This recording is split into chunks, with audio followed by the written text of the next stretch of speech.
Allah Subhanahu wa taala yang maha besar atas segala sesuatu. Dialah Allah Subhanahu wa taala yang maha agung. Dialah Allah Subhanahu wa taala yang melimpahkan segala nikmat kepada kita seluruhnya. Oleh karena itu, dialah juga yang berhak untuk kita ibadahi. Dia juga yang berhak untuk kita serahkan seluruh ibadah kita. Qul inna salati wa nusuki wa mahyaya wa mamati lillahi rabbil alamin la syarikalah. Katakanlah, sesungguhnya salatku, sembelihanku, hidup dan matiku hanya untuk Allah Subhanahu wa taala Rabbul alamin. Ma'asyiral muslimin dan muslimat, mengingatkan kepada kita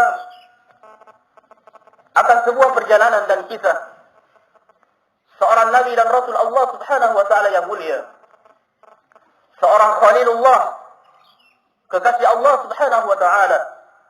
Dia adalah abul anbiya, bapaknya para nabi, Nabi Ibrahim alaihissalam bersama dengan anaknya Nabi Ismail alaihissalam. Salah satu dari kisah tersebut, Allah Subhanahu wa taala berfirman, "La yanallahu luhumuha wala dima'uha, walakin yanaluhu taqwa minkum." Tidak akan sampai kepada Allah darah-darah yang kalian alirkan, dan tidak akan sampai kepada Allah daging-daging yang kalian bagikan, akan tetapi yang sampai kepada Allah adalah ketakwaan kalian. Karena ini adalah ibadah. Karena kurban ini adalah persembahan kita kepada Allah Subhanahu wa taala. Maka sembelihan ini hanyalah diperuntukkan kepada Allah Subhanahu wa taala. Maka sembelihan ini kita harapkan pahala di sisi Allah Subhanahu wa taala. Karena yang sampai kepada Allah adalah ketakwaan kita kepada Allah Subhanahu wa taala. Oleh karena itu kaum muslimin yang dimuliakan oleh Allah Subhanahu wa taala, pengorbanan ini adalah bukti bahwasanya kita ini adalah hamba yang siap untuk diatur. Apapun yang diperintahkan oleh Allah Subhanahu wa taala, segala sesuatu yang telah ditetapkan oleh Allah Subhanahu wa taala, apakah itu adalah sebuah perintah untuk kita laksanakan atau itu adalah larangan yang harus kita tinggalkan, semuanya adalah perintah Allah Subhanahu wa taala. Karena hidup ini membutuhkan pengorbanan. Lihat bagaimana Ibrahim alaihissalam perintah untuk menyembelih anak, barakallahu fikum.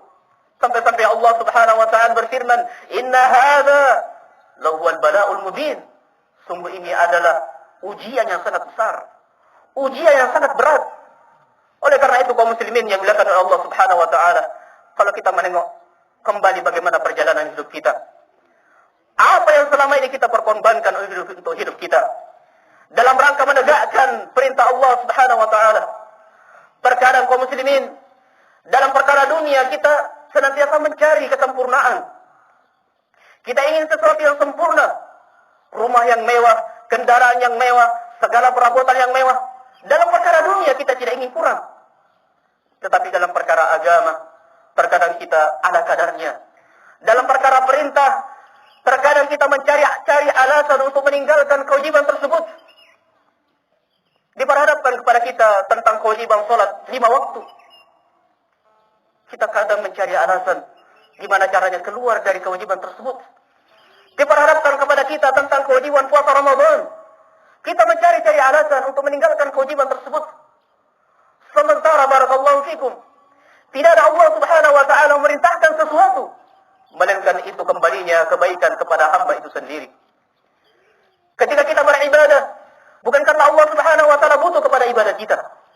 Ketika kita salat, kita puasa, kita zakat, kita menunaikan haji, bukan karena Allah Subhanahu wa taala butuh, tetapi karena kita butuh kepada Allah Subhanahu wa taala. Karena kita butuh kepada Allah Subhanahu wa taala, kita butuh kasih sayang Allah, kita butuh perlindungan Allah, kita butuh rahmat Allah Subhanahu wa taala. Kita ingin dimasukkan ke dalam surga Allah Subhanahu wa taala dan diselamatkan dari neraka Allah Subhanahu wa taala.